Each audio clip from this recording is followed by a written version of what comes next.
All right, here we are with lesson 2 of the 2020-2021 school year. Yesterday we focused on order of operations, specifically with integers. I know that you did see some fractions, but mostly the fractions were just indicating that division had to be done.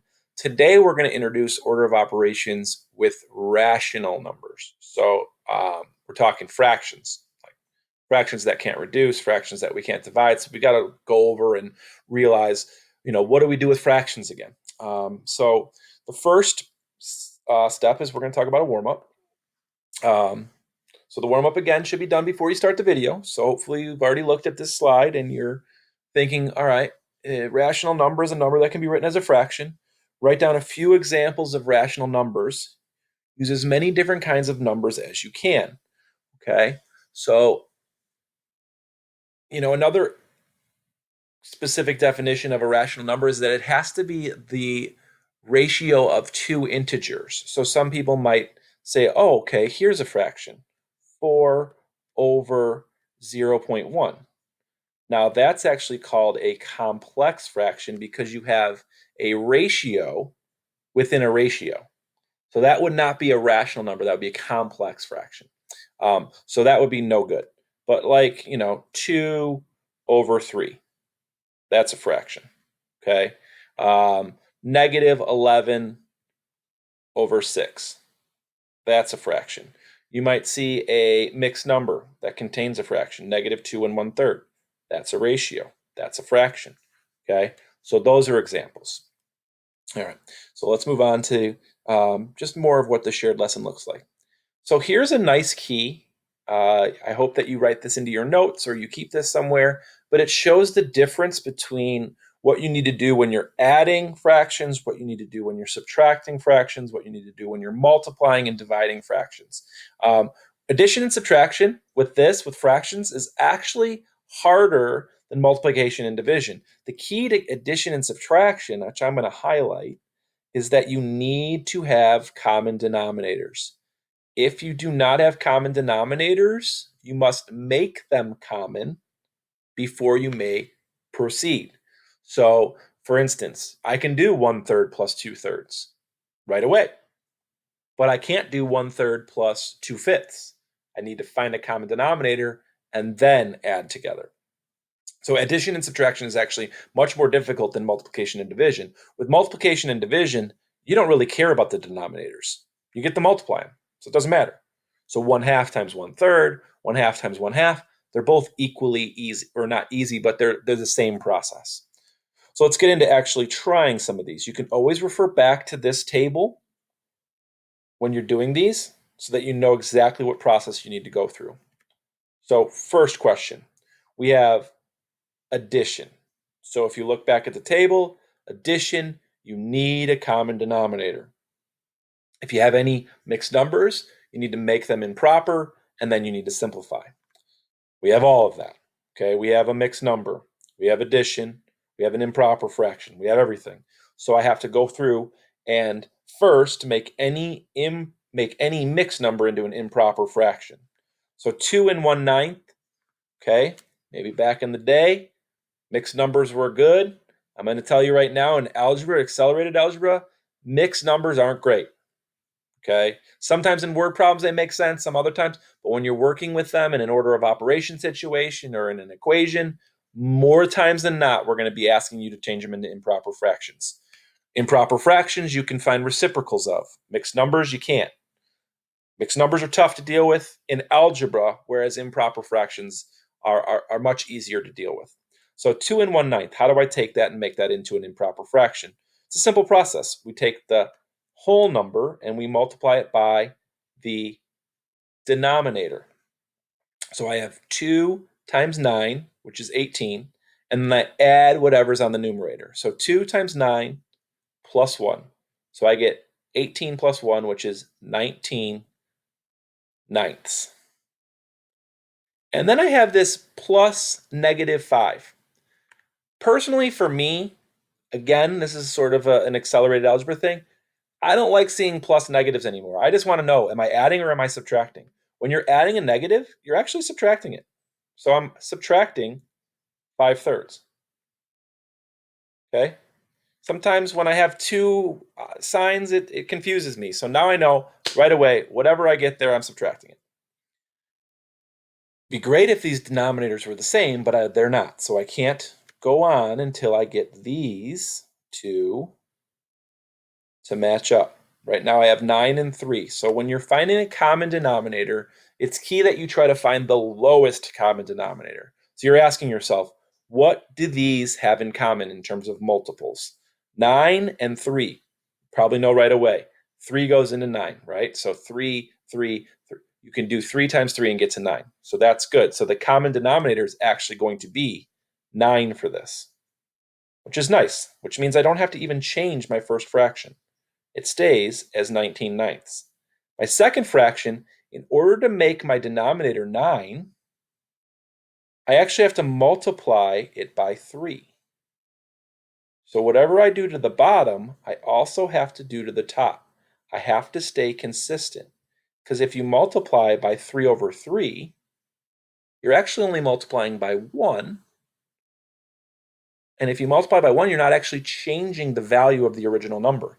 It's the identity, right? You can multiply by 1, any iteration of 1 that you want. So 5 times 3 is actually 15. And if you were to reduce 15 ninths, you get back to 5/3, which is key. Because I don't want to change the value of the number. I just want to change how the number looks so that I can actually subtract. So then I have common denominator, which is great. So now I can just do 19 minus 15, which gives me 4. And I leave the denominator the same. I do not touch it. If I were to subtract it, it wouldn't make sense. I'd get 0 as a denominator, which is not possible. Okay, so 19 minus 15, which is 4, over that common denominator, which is 9, and I get 4 ninths. If this was a fraction that I could reduce, it tells me a couple things. Well, A, I got to reduce it, but B, it also tells me that I didn't use the lowest common denominator. Because if you use the lowest common denominator, this final answer will always be in reduced form. So that was a problem that sort of incorporated both addition and subtraction. Let's see what the next one looks like. The next one's an addition problem. I have negative 4/6 plus 1/4. For me personally, when I see negative 4/6, I see a fraction that can be reduced. Do you have to reduce it right away? No, you could still get the right answer. But I like to reduce my fractions in the beginning if I can, if they're obvious. So I'm going to reduce it down to negative 2/3. Because then I have a better chance of actually finding um, a lowest common denominator. So now I have negative 2/3 plus 1/4. Again, not a common denominator. What does 3 go into that 4 actually goes into as well? What is a common multiple? So I got 3, 6, 9, 12, 4, 8, 12. They both go into 12. So I'm going to make both fractions over 12. So how did I do that? Well, for this one, I had to multiply by 4 on the top and the bottom. Okay, remember, whatever you multiply the top by, you got to multiply this bottom by. So if I do that correctly, 4 times negative 2 is negative 8. 4 times 3 is 12. For this one, I have to multiply by 3 on the top and the bottom.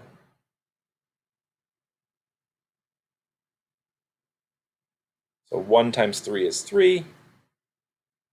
4 times 3 is 12. Good. Some may say, well, why didn't you just multiply the denominators together in the first place? Well, you can always do that to find a common denominator, but it doesn't always result in the lowest common denominator. They're only the lowest common denominator if they are relatively prime, which basically means they have no common factors. And these don't have common factors, so the lowest common denominator is the product of the two denominators in this case, but it doesn't always work out that way. All right, moving on. Now I have two fractions that have the same denominator, so I can just add them together. So negative 8 plus 3. This is an integer operation. They have different signs, so I subtract. 8 minus 3 is 5. I take the sign of the bigger number. The negative was bigger, so it's going to be negative 5 over 12. And that's my final answer for that question. Again, because I used the lowest common denominator, my final answer was already simplified. Go on to the next slide. I don't know. What is this? There's no addition or subtraction signs in between the parentheses, so that tells me that I'm multiplying three fractions together. I actually personally get excited when I get to multiply fractions because it tells me, all right, I don't have to worry about the denominator. There's a couple ways you can do this. You can multiply across the top and across the bottom and simplify at the end, or you can simplify before you multiply. I'm going to show you both. First, I'm just going to do, let's say, all right, I didn't see anything I could simplify. I'm going to multiply across the top, multiply across the bottom. So here we go. If I multiply across the top, -3 times -2 is +6. +6 times -7 is -42. So that's the top. The bottom, 5 times 4 is 20. 20 times 7 is 140. So I'm dealing with numbers that are pretty large, right? I don't see right away what I can reduce that by, so I'm gonna have to go through through a process here. I know I can divide the top and the bottom by 2, so I get -21 over 70. But then I see that I could also divide that by another 7. So I get, if I divide by 7, I get -3 over 10, which is a completely acceptable final answer because it's in simplified form. Let me show you another way. What if I looked at this and I saw common factors? So I see anything on the top that has a common factor with anything on the bottom. So I notice that this 2 here and this 4 have a common factor of 2. So if I divide this by 2, 2 divided by 2 is 1, and 4 divided by 2 is 2. Now the reason I can get away with that algebraically is because I'm doing it to the top and the bottom. So it's like I'm dividing by 2 over 2, which is like dividing by 1. And if you know the rules of division, dividing by 1 is not actually changing the value of anything, just manipulating the numbers to work for us. I also see this 7 and this 7. So I can divide the top and the bottom by 7. So I divide this one by 7 and this one by 7, and they become 1. Now this really is helpful because after I do all this correctly, I'm going to be left with a numerator and a denominator that's much smaller and already simplified. So if I multiply across the top, -3 times -1 is +3. +3 times -1 gives me, oh look, -3. 1 times 5 is 5. 5 times 2 is 10. We get to the same answer. Personally, I like that method a little better because then I don't have to worry about simplifying some huge number at the end. I get to simplify it in sort of a piecewise way. All right, we're going to move on to the last of the actual problems within the shared lesson. This incorporates division, which is very similar to multiplication. If you look back at the table, we give you this little acronym here, KFC. Oh, that's not what I want to use. Let's use the highlighter tool. Keep, flip, change. Okay. Some people also call it keep the first the same, multiply, reciprocal. There's a lot of different ways to think of it, but division is really multiplication. You just got to do a couple things before you get to that step. Like with most situations, if you have mixed numbers, we got to change them. 9 1/2, don't love it. Let's change it to improper. 9 times 2 plus 1, that becomes 19 halves. Okay, divided by 2 3/4, again, a mixed number we don't love. We're going to change it to improper. 2 times 4 plus 3 is 11 fourths. Now I have to do that keep, flip, change, KFC. Okay, keep the first one the same. 19 halves stays 19 halves. Then instead of dividing by a fraction, I'm going to multiply by the fraction's reciprocal. So I get times 4 over 11. Now I could do one of two ways, like on the previous slide. I could just multiply across the top right away. 19 times 4 would be 76. 2 times 11 would be 22. Then I could reduce. I know that 76 and 22 are both divisible by 2. 76 divided by 2 is 38. 22 divided by 2 is 11. And that would be an acceptable final answer. I could also, at this step, simplify before I multiply. I see that 4 and 2 have a common factor of 2, so I could divide them by 2. 2 divided by 2 is 1. 4 divided by 2 is 2. And then I multiply 19 times 2, which is 38, and 1 times 11, which is 11. And I get this final answer of 38 elevenths, which might be leaving you, oh, wait a minute, Mr. Laudermilk, we can reduce that. Changing an improper fraction into a mixed number is not actually a form of reducing. So if you're thinking, oh, I could write that as 3 and 5 elevenths.